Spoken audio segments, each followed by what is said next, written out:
भारत को जब पता चला, वो जो बम ब्लास्ट हुए थे भारत में, वो अपने जहाज लेके आया था ना इधर, वो ब्लास्ट हुआ था भारत में, तो वो अपने एयरफोर्स को पाकिस्तान लेके आया था ना। ये खिता अमेरिकन हो गए, ब्रिटिश हो गए, इंडियंस हो गए, सबके लिए ये एक ऐसा खिता है जो एक बहुत ही आइडियल, जैसे आप घर बनाने के लिए कहते हैं ना डीएचए में जाएं तो वहां पे एक अच्छी लाइफ मिलेगी, इसी तरह उनको भी पता है कि दुनिया पर हुकूमत करने के लिए पाकिस्तान में जिसकी ग्रिप होगी वो बड़ा इजीली और स्ट्रांग और सेफ बैठ सकता है। यानी हम इकोनॉमी में इतना बड़ा थ्रेट है सबके लिए। इस इकोनॉमी तो मैं थ्रेट होना ही होना। आपके पिछले दिनों तांबा निकला है बलोचिस्तान से, सारा बाहर गया, किसी ने पूछा है? आपके यहाँ पे तेल निकलता है, किधर जाता है? आपका नमक कहाँ जाता है? आपकी अपनी सारी इंडस्ट्री है ना, वो कहाँ जाता एग्रीकल्चर पे कितनी इंपोर्ट कर रहे हैं, $8 बिलियन की, है? कह रहे रॉ की साजिश है। नहीं, रॉ की साजिश कैसे होगी? जब अपने मुल्क में इस तरह के लोग हों तो रॉ की साजिश कैसे हो सकती है? हम लीडर की वजह से दूसरे को गलत तब कह सकते हैं जब हम अपने आप को ठीक करें। तो जब तक इसका कोई आपके पास सॉलिड प्रूफ ना हो तो मैं तो नहीं कह सकता कि ये रॉ ने किया है या किसी और ने किया। हमारे पास इसकी कोई एविडेंस नहीं है।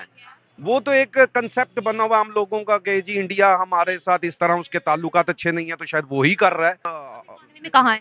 हम इकोनॉमी तो बहुत पीछे हैं, हम लोग को तो इकोनॉमी में बहुत पीछे हैं, और उसको मीट करना मुझे नहीं लगता कि हम लोग को इसको मीट कर पाएंगे। बलोचिस्तान जो कि पाकिस्तान का सूबा है, वहां पर बैक टू बैक धमाके हुए हैं। आर्मी मीडिया इस चीज को कवर कर रहा है। पाकिस्तान में ये बोला जा रहा है कि जो बलोचिस्तान में धमाके हुए हैं उसके पीछे रॉ की साजिश है।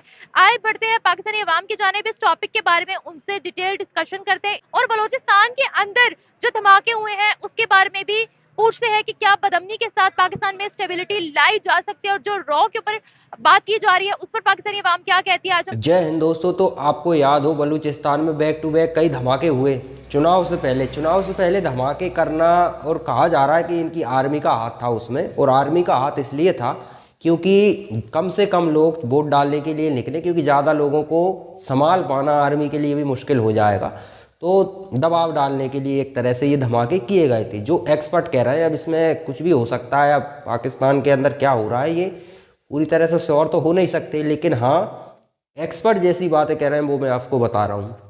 तो इसके लिए पाकिस्तान का मेन स्ट्रीम मीडिया किसको दोषी ठहरा रहा था? इंडिया को और इंडियन एजेंसी रॉ को। तो पाकिस्तान के लोग भी ये बात मान रहे हैं कि बिना किसी एविडेंस के आप रॉ को कैसे दोषी ठहरा सकते हैं, ये बात वो खुद कह रहे हैं। हालांकि ऐसे लोग कम मिलेंगे। पाकिस्तान का मेन स्ट्रीम मीडिया जिस तरह का नैरेटिव चलाता है उसी नैरेटिव को ये लोग हमेशा से देखते आए हैं, तो उस पर विश्वास बहुत जल्दी कर लेते हैं। लेकिन अब स्वाभाविक है, सोशल मीडिया का ज़माना है, तो कुछ लोगों को रियल इन्फॉर्मेशन मिल जाती है। अब यदि आप सिर्फ मेन स्ट्रीम मीडिया जो पाकिस्तान का है उसी के भरोसे रहोगे तो फिर तो आपको हमेशा गलत जानकारी मिलनी है, फेक न्यूज़ ही मिलनी है, क्योंकि पाकिस्तान का मेन स्ट्रीम मीडिया हमेशा एक तरफा ही नैरेटिव सेट करता है, और वो आर्मी के इशारे पर करता है। और उनकी भी मजबूरी है, उनकी भी, हम ये नहीं कह सकते कि वो जानबूझकर करते हैं। आर्मी अगले दिन उठा ले जाएगी कि मेन स्ट्रीम मीडिया में काम भी नहीं कर पाओगे। काम करना है तो फिर आपको उसी के हिसाब से चलना पड़ेगा। तो ये तो पाकिस्तानी आर्मी का दबाव है। लेकिन पाकिस्तान के लोग अब मान रहे हैं कि वाकई में जो बलूचिस्तान में हो रहा है वो उसके लिए जिम्मेदार पाकिस्तान ही है, क्योंकि आप उनके साथ सौतेला व्यवहार करोगे तो स्वाभाविक है उसका जवाब मिलेगा। आज नहीं तो कल मिलना तो है ही है। तो चलिए इसी पर पाकिस्तान के लोग क्या कहते हैं। वो मानते हैं कि रॉ ये इसमें शामिल है, या इंडिया की किसी भी तरह की साजिश है, या फिर ये पाकिस्तान के कुकर्मों का नतीजा है। तो आगे पाकिस्तान के लोग क्या कहते हैं वो देखते हैं। इसलिए एग्री नहीं करता। जो भी मुल्क में जो भी खराबी है, ये मेरा अपना पॉइंट ऑफ व्यू है।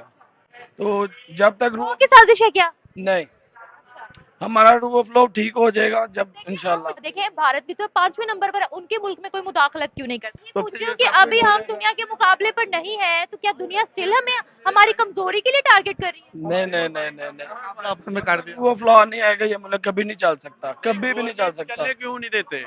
कौन है ना जो गवर्नमेंट नहीं चलने दे रहा? कह रहे रॉ की साजिश है। नहीं, रॉ की साजिश कैसे होगी? जब अपने मुल्क में इस तरह के लोग हों तो रॉ की साजिश कैसे हो सकती है? हम लीडर की वजह से दूसरे को गलत तब कह सकते हैं जब हम अपने आप को ठीक करें। बताए कैसे अच्छी थी पाकिस्तान इकोनॉमी? कब अच्छी थी?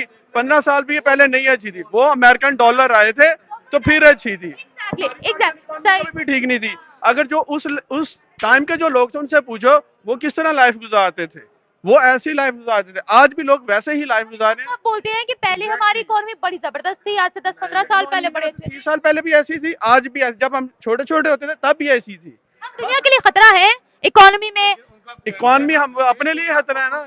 भारत को जब पता चला वो जो बम ब्लास्ट हुए थे भारत में, वो अपने जहाज लेके आया था ना इधर, तो हम क्या नहीं अभिनंदन नहीं नहीं जो 2019 में हुआ था ब्लास्ट, अभिनंदन था, वो ब्लास्ट हुआ था भारत में, तो वो अपने एयरफोर्स को पाकिस्तान लेके आया था ना। फिर हमें उसका रियलिटेट करना, कहीं पहले जाते हैं आलमी अदालतों में जाते हैं, यूएनए में जाते हैं, उसके बाद ये जंग वाला एक होता है ना, मुल्क भीख मांग रहा है, वो यूएनए में क्या कह सकता है? अगर तुम इधर इधर 10 बंदे हैं हाथ उठा के ऐसे मांग रहे हैं, वो तुम्हें कुछ कह सकते हैं? नहीं कह सकते। ये इशू है, इनकी थिंकिंग अपनी हो सकती है, मेरी अपनी थिंकिंग है ना। बात ये है कि रियलिटी भी एक्सेप्ट करो कि हम क्या हैं। अगर हम इतने अच्छे थे 75 में जी, तब बड़ी इकॉनमी अच्छी थी, अब बड़ी इकॉनमी सिर्फ तब अच्छी थी जब अमेरिकन आते हैं इधर डॉलर लेके। उसके अलावा वो जो 2 से 3 साल होते हैं उसमें इकॉनमी अच्छी होती है, अदरवाइज पाकिस्तान की इकॉनमी ऐसे ही चल रही है और लग रहा है कि आगे भी ऐसे ही चलेगी। उसको वोट दो जो इस मुल्क के लिए सही हो, कोई भी हो। क्या हम दुनिया के लिए इतना बड़ा इकोनॉमी में थ्रेट नहीं है, इतने मजबूत है कि दुनिया के ये इकोनॉमी में हमसे आगे ना जाए? इलेक्शन नहीं होने चाहिए इनके मुल्क। वो तो फिर ऐसे ही है, पाकिस्तान में इकॉनमी है किधर? पाकिस्तान में तो इकॉनमी का सिस्टम ही नहीं है। $300 होता तो फिर सबसे पहला टारगेट तो भारत होता जो दुनिया में बहुत ज्यादा ग्रो कर रहा है। भारत पाकिस्तान की हम दुआ कर सकते हैं, इसका हल तो यही है ना। ये कहा कि दुआ से कुछ नहीं होगा, दुआ से कुछ होता है तो दुनिया में मुसलमानों को कुर्बानियां नहीं देनी पड़ती, सहाबा किराम को शहादत नहीं देनी पड़ती, अगर सिर्फ दुआ से होता। अगर दुआ से सारा कुछ होता तो क्यों इतनी शहादतें दी है सहाबा किराम ने? अल्लाह ताला ने कहा मैंने तुम्हें जमीन में भेजा, इसमें जाकर दुआ भी करो, कोशिश करो, फिर दुआ करो, फिर मैं आपके साथ चलूंगा। हमारे नए आर्मी चीफ भी आए हैं, नई गवर्नमेंट आएगी, दोनों मिलकर काम करेंगे। बाहर भूख है और आप मस्जिद में बैठ के दुआ कर रहे हैं, बाहर लोग मारे हैं, उस दुआ का कोई फायदा नहीं है। अगर आप किसी का हाथ पकड़ के रोक नहीं ना सकते, अंदर बैठ के दुआ करोगे, उस दुआ का कोई फायदा नहीं है। आज भी, कल भी, आज से 1400 साल पहले भी यही था, आज भी यही है। इसलिए बनाने लगे हैं ना। गवर्नमेंट थी, जो पहली गवर्नमेंट थी उसको तो 5 साल पूरे, क्या गारंटी है गवर्नमेंट को 5 साल पूरे करने देंगे?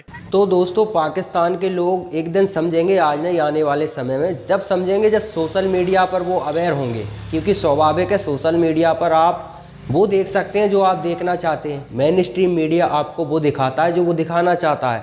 स्वाभाविक है, आपके पास मेन स्ट्रीम मीडिया में 10 चैनल हैं और वो आर्मी के कंट्रोल में है, तो वो ही देख सकते हैं आप लोग, और वो आर्मी जो कहेगी वही वो करने वाले हैं। स्वाभाविक है, जिस तरह का नैरेटिव आर्मी चलाने वाली है वही चलाते आए हैं। तो अगर पाकिस्तान का कोई व्यक्ति सिर्फ मेन स्ट्रीम मीडिया पर ही नज़र रखता है तो उसके हिसाब से तो ये भारत की साजिश होने वाली है, क्योंकि उनका मेन स्ट्रीम मीडिया इसी तरह से उन्हें गाइड करता है।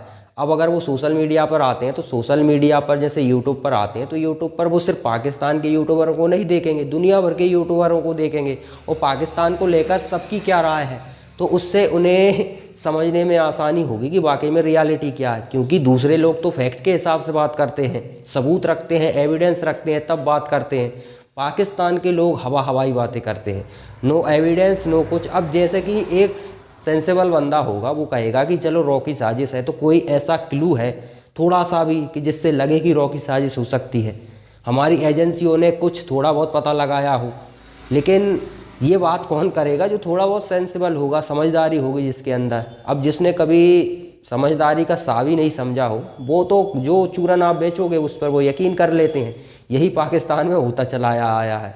इसीलिए पाकिस्तान में ज़्यादातर लोग जैसा चूरन उन्हें बेच दो, कुछ भी कुछ भी हो जाए पाकिस्तान में, और पाकिस्तान का मेन स्ट्रीम मीडिया बोलेगा कि भैया ये तो रॉ की साजिश है, और वो ये लोग मान भी लेते हैं। और जो लोग थोड़े अवेयर हैं, सोशल मीडिया पर एक्टिव हैं, उनको पता है ये बात कि वाकई में मसला कुछ और ही है।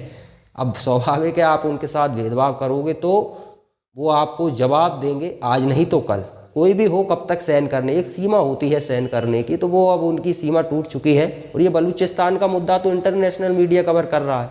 पाकिस्तान भले ही किसी भ्रम में हो, वहाँ का मेन स्ट्रीम मीडिया किसी भी तरह का नैरेटिव चलाता रहे, दुनिया को तो रियलिटी पता है। पाकिस्तान के लोग जो थोड़े बहुत समझदार हैं उनको भी रियलिटी पता है, लेकिन अब आर्मी के सामने बोल कौन सकता है?